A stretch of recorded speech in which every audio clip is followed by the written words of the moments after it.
Au chapitre 3 de l'Épître aux Hébreux, nous voyons comment nous entrons dans une relation spirituelle avec le Seigneur Jésus-Christ, en recevant son salut.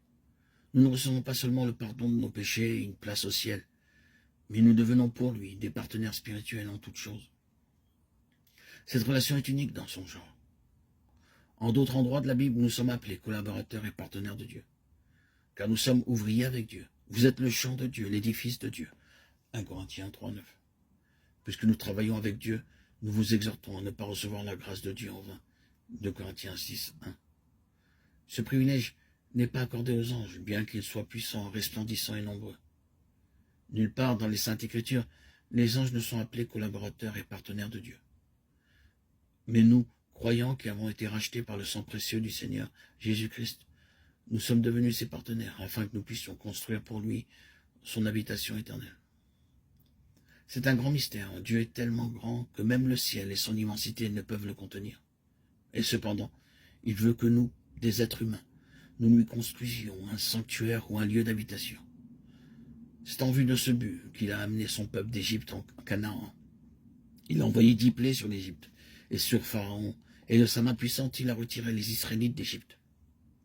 Il a envoyé sa colonne devant eux pour les conduire.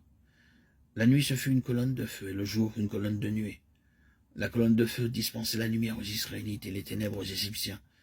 Ils virent la mer Rouge s'ouvrir devant eux. Il accomplit beaucoup de miracles pour eux. Mais en dépit de tout cela, il ne vivait pas au milieu d'eux. Il est le Dieu puissant. Il a dit, « Ils me feront un sanctuaire et j'habiterai au milieu d'eux. » Exode 25, 8. Une maison n'est pas forcément un foyer. Une maison est synonyme d'édifice meublé. Mais un foyer est un endroit où vivent les gens. Nous disons « je rentre au foyer ». Nous ne disons pas d'un hôpital, d'un lycée, d'un atelier ou d'une université. C'est mon foyer. Un hôtel ne peut pas non plus être qualifié par le terme foyer.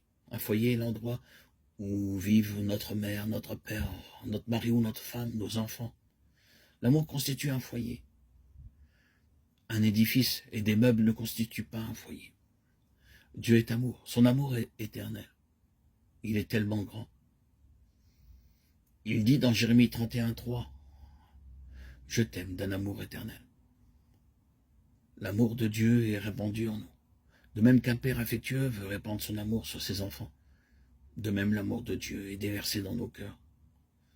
Cet amour de Dieu ne peut pas être répandu sur les montagnes, les arbres, le soleil ou la lune. De même, son amour n'est pas donné non plus aux anges. Il se peut qu'un serviteur soit bon et fidèle. Mais l'amour que l'on témoigne à sa femme, à ses enfants, n'est pas témoigné à un serviteur. Quels que soient vos efforts, vous ne pouvez pas accorder à votre serviteur l'amour que vous dispensez à votre femme et à vos enfants. Ainsi, l'amour de Dieu est réservé à ceux qui ont été rachetés par le Seigneur Jésus-Christ.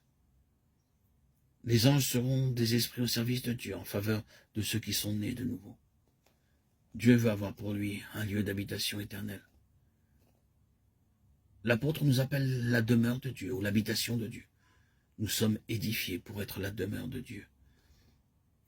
Et vous-même, comme des pierres vivantes, édifiez-vous pour former une maison spirituelle, un saint sacerdoce, afin d'offrir des victimes spirituelles agréables à Dieu par Jésus-Christ. 1 Pierre 2, 5.